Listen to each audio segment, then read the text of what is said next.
the average person, especially to a young person. We can see where the priorities of the established media narrative lies, and it is not in helping young people survive. So where does this end up? 10 years from now, these Gen Z individuals will be in their 30s. They will be, well, they should be running industry. They won't be. They won't have the experience. So they either will be put in positions they cannot handle, or they won't enter these positions at all. But the voting bloc will begin to shift. As the boomers age out, stability goes along with it. And as the younger generation becomes old enough to take the reins of this country, they are not taking it in the direction of industry and stability. They are taking it in the direction of instability and violence. Now, it's not just the left, but it largely is the left. There are elements on the right, though small, who are talking about being prepared and things of that nature. But for the most part, the right, even younger right-leaning individuals, are not advocating for destabilization. They're advocating for hard work and meritocracy. But on the left, this is what we are seeing. And a young generation, I should say an aging generation that's becoming adults who can't have the American dream, or at least as they see it, it's going to get pretty dang wild in this country, my friends. Smash that like button. Share the show with everyone you know. Shout out to Steven Crowder and the Mug Club for shouting us out. We really do appreciate it. Welcome to the Rumble Morning Lineup. I am Tim Pool, your host for this hour. You can follow me on X and Instagram at Timcast. We've got a lot to break down, starting with this study showing assassination culture is spreading. And you've seen it on social media. It's become a meme. It's become a trend. It's become pop culture for largely left-leaning young people, more than half advocating for assassinations. New developments on one of the assassination attempts on Donald Trump. And of course, the ongoing attacks, Luigi Mangione and more. Before we get started, my friends, head over to castbrew.com and buy Cast Brew coffee. We have a whole bunch of different coffee. And just for you guys, use promo code RUMBLE30 and you will get 30% off everything, even subscriptions. I'm pretty sure we lose money doing it, but we did it anyway.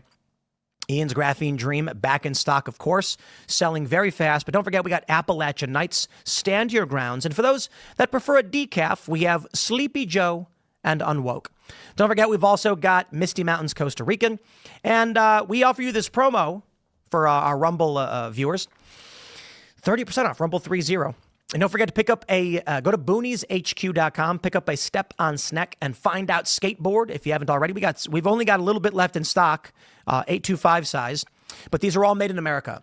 So not too concerned at all about them tariffs. But go to Boonies HQ, pick up one of the boards we got. We got the 28th Amendment. We've got the boobies. If you like boobies, the blue-footed booby bird, grab it while you can. We'll have more in stock for sure. But let's jump to this news from Fox News. New bombshell study reveals assassination culture spreading on the left under President Trump. Study data links rising support for Trump's assassination to online extremism, left-wing radicalization. A disturbing new report reveals that violent political rhetoric online, including calls for the murder of public figures like Trump and Elon Musk, is being increasingly normalized, particularly on the left.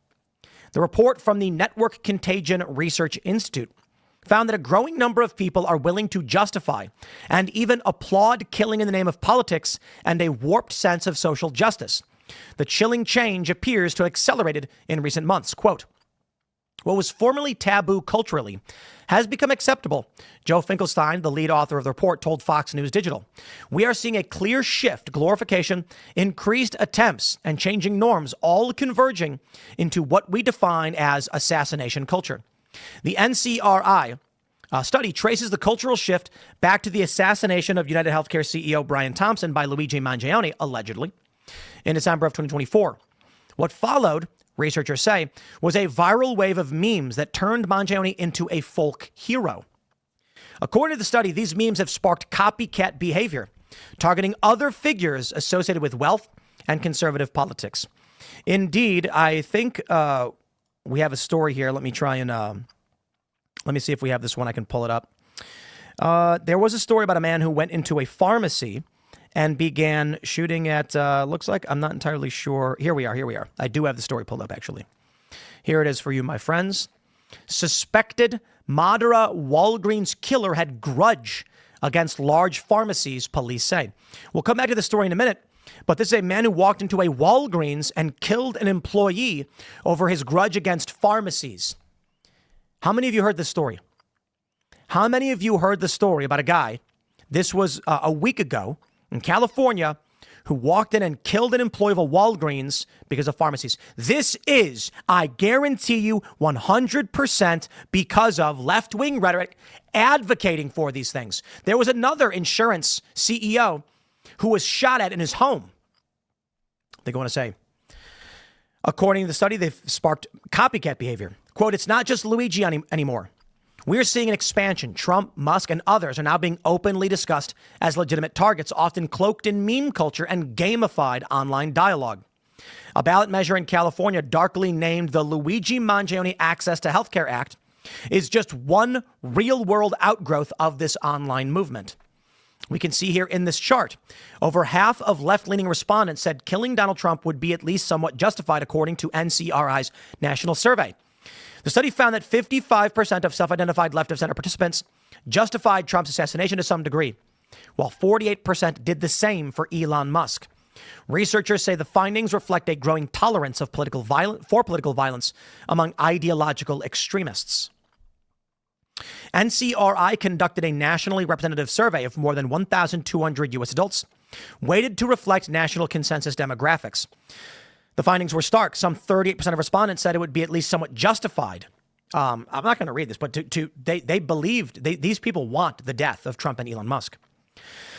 When counting only left-leaning respondents, it jumped to 55% and Musk to 48%. These are not isolated opinions. They are part of a tightly connected belief system linked to what we call left-wing authoritarianism.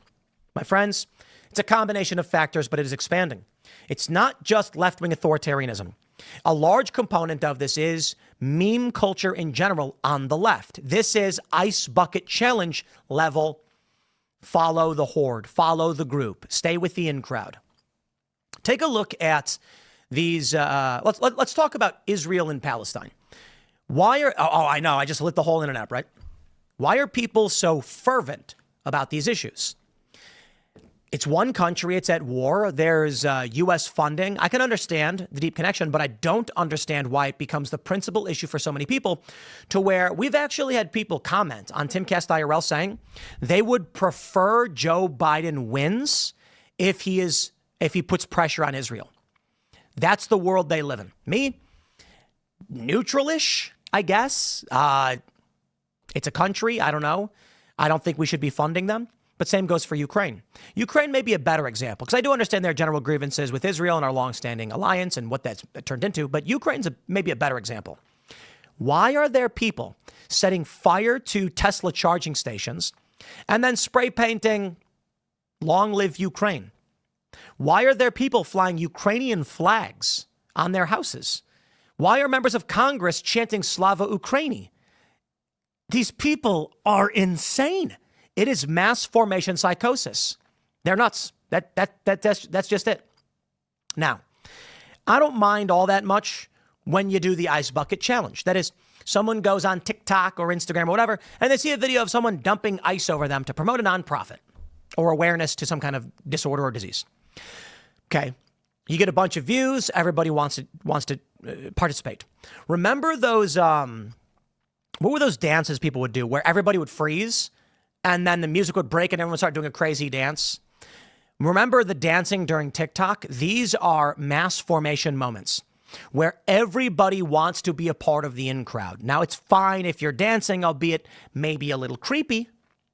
But what happens when political extremism calls for violence and terror and the destruction of this country are the meme? Now, I do believe foreign countries want this to persist, which is why I think TikTok should be acquired by a U.S. company and brought into the fold of under the U.S. authority to some degree. I don't trust the government in regulating these things entirely, but we would have the opportunity to file lawsuits, FOIA requests, etc., against the company. Maybe not so much FOIA, but FOIA in terms of how the government interacts with them, and lawsuits to determine whether or not they're breaking any laws or rules. As it stands right now, we have no control. So people who go on TikTok are going to be inundated with leftist ideology, and they're going to adopt it. I've discussed mind breaking before on numerous shows, but it really is simple. and it really does happen. First, let me just say, hey guys,